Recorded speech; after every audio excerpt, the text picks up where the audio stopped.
The Greens' demands for social housing. Let's have a look. Hello everyone, Florian Heise here and welcome to another episode of HeiseSays.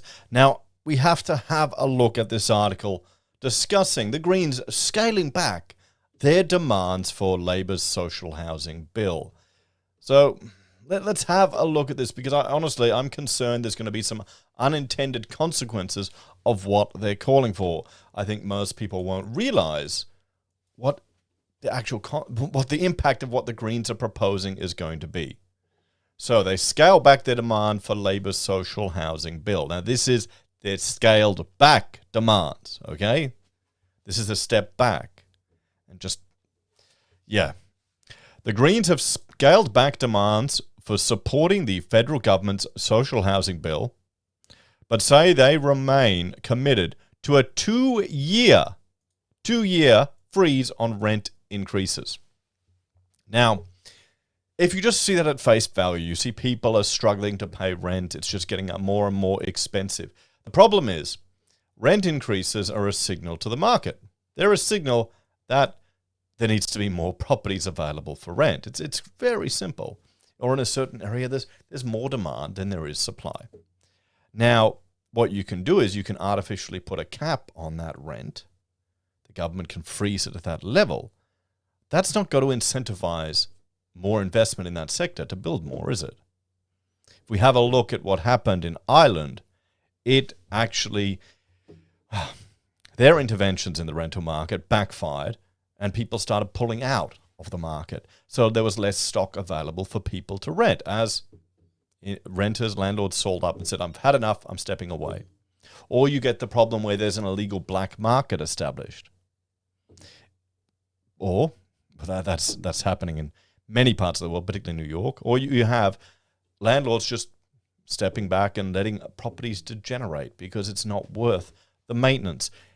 Intervening like this sounds good for the soundbite, but there is ample precedent around the world to show us that it always doesn't work. Now, we should not just appeal to the soundbite, to the populist approach, because this is what the Greens are. They're left-leaning populists.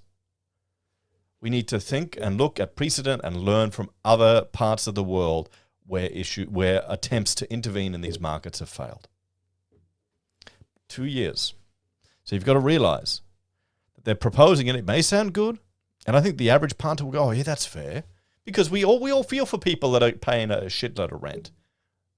It's crazy, particularly young people trying to start a family. But you've got to realize the solution, the cure to the problem could be worse than the illness. Federal Greens leader Adam Bandt revealed on Sunday his party would support Labour's Australia Housing Future Fund legislation. And remember, this future fund is only about 20 houses per month per state. Nothing. Not very much at all. So, on the condition, the government tackles immediate rental stress and commits $2.5 billion a year to purchase existing properties for social housing.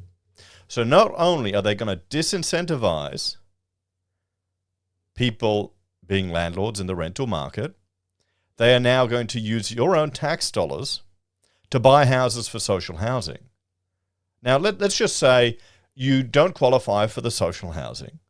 You're paying taxes, they're hoovering up. You're trying to find a place to rent, but you can't because landlords have left the market. The government has swooped in and is buying all these properties. We've got a construction apocalypse where builders are falling over, so the supply of new residentials is going down. Immigration is shooting up because Australia's the place to be. And now you're competing with another $2.5 billion entering the market every year, hoovering up properties.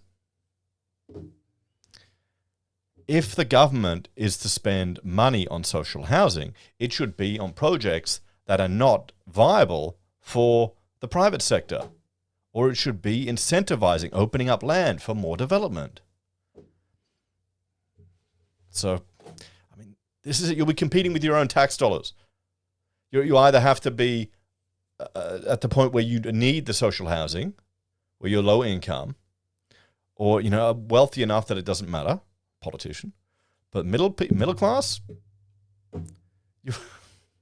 this is one reason why I'm worried about the super funds as well getting into housing, because then you'll be competing with your own super.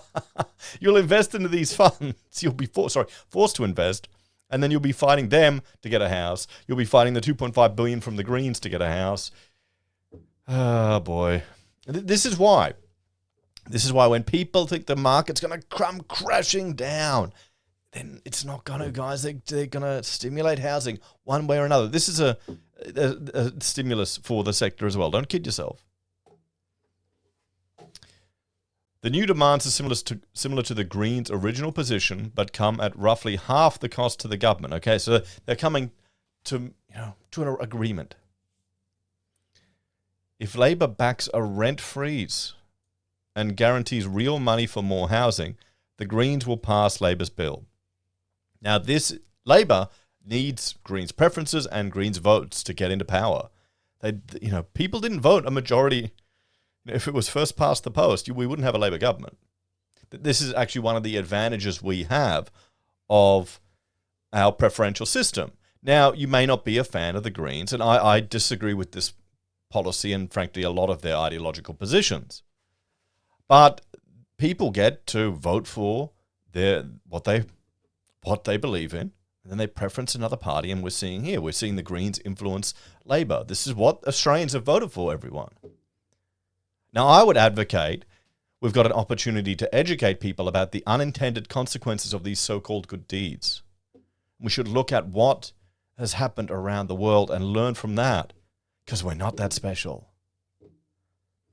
I guess that's my architect training coming out here at university. It's all about precedent. If they stuffed it up in New York, if they stuffed it up in Ireland, why are we trying to do it? The Greens have shown we can negotiate with Labor and get significant outcomes for the people and the climate. Really? We are now trying to fix the broken half bill, but Labor has to shift. So who's really in charge? It really makes you think that the One Nation cartoons are pretty accurate. Oh, they're so funny. They really are. I even bought a bottle of rum. I should open it up on a live stream. Next time I do a live stream, I'll open up that rum and we'll test it to see if it's any good. The $10 billion HAF aims to build 30,000 new social and affordable housing properties over the first 5 years of its existence and deliver returns to back further social housing projects. It's not going to be enough for that. Remember, 20 houses per month per state and territory. 20 houses.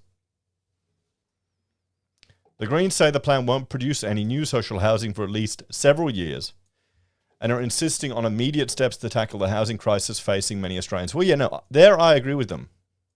This is not a strategy to tackle the housing crisis. This is a long-term strategy to build something. This is not going to address it. New demands for passing the bill includes that government offers states and territories an additional incentive of $1 billion a year in return for imposing a 2-year freeze on rent increases, ongoing rent caps, and improving renters' rights. My suggestion would be, if you want to get, another way to incentivize the states, limit the amount of immigrants that can go to each state. Open it up, so as many people can come to Australia as spots are created. But then make each of the states and territories compete for those immigrants, those international students, those migrants, those work visas. They have to compete to get their slice of the pie, to get those people here. And that means they have to build houses. Get the states to incentivize building. Look at how many new houses are getting built in our cities. We need to densify. We need to get more, not just houses, dwellings. So get the states to compete. Make it easier to build. Make it easier to innovate. Get rid of the red tape. Rather than a rent cap, you want them making, Joe Bloggs split his block and put another house on there because it's bloody easy to do. But I guess that's a different ideological approach. Previously, the party was demanding $1.6 billion incentive fund for states and territories to ease rental stress. Secondly, to pass the legislation, the Greens are asking the government to commit $2.5 billion each year to purchase expiring social housing, off-the-plan homes or otherwise vacant, unused properties to add to existing stock. What's a vacant or unused property? Off-the-plan homes. Oh, boy. The sum is half of what the Greens had originally proposed. If Labor can spend... If Labor can spend $30 billion a year on a stage 3 tax cuts for the wealthy. If you're earning $45,000 a year, you're getting part of that tax cut. So is that wealthy, $45,000? It doesn't feel like it. Maybe it is. But, okay, they know that. They're just using this to manipulate people. They can find $3.5 billion a year to fund a rent freeze and more public and affordable housing, Mr. Chandler, Mather said. The wall-to-wall Labor governments all across the mainland, there's no reason why National Cabinet can't agree to freeze rent increases immediately and stop the rental crisis in its tracks. Okay, let's discuss this, guys. As I said, we need to look beyond the soundbite. There are people there that are struggling that would love a rent freeze, but this is going to cause issues. It always does. We've seen it all over the world. We're not any different. We need to avoid the allure of good intentions. You know, these ideas sound great. Let's vote for them. Let's push them in. We need to have a country where home ownership is a priority. I would advocate for that. More important than anything else, people settling down, owning homes, getting families, building a future. You're going to have a big issue with Australians even giving a shit about their country if they can't settle down or have roots here. Or maybe that's just where the world is going now. Everyone's a global citizen. One thing I notice on my channel is what you all view, what people view. And there seems to be a contingent of Aussie viewers of the channel, and most of you are male, most of you my age and above, looking at Thailand, property over there. I wonder why. Maybe some people want to go retire somewhere cheaper overseas. Can't blame people for doing that. But to reiterate, my suggestion is the states need to compete for people to come to Australia. For even their tourists, they need to build a certain number of houses so we get tourists coming in here. We need to innovate and make it easier to build. But we'll have to see, guys. I'm concerned that this will appeal to the millennial, the Zs, and the younger voters more than something to encourage competition and innovation. But, you know, I'm a demi-boomer, aren't I?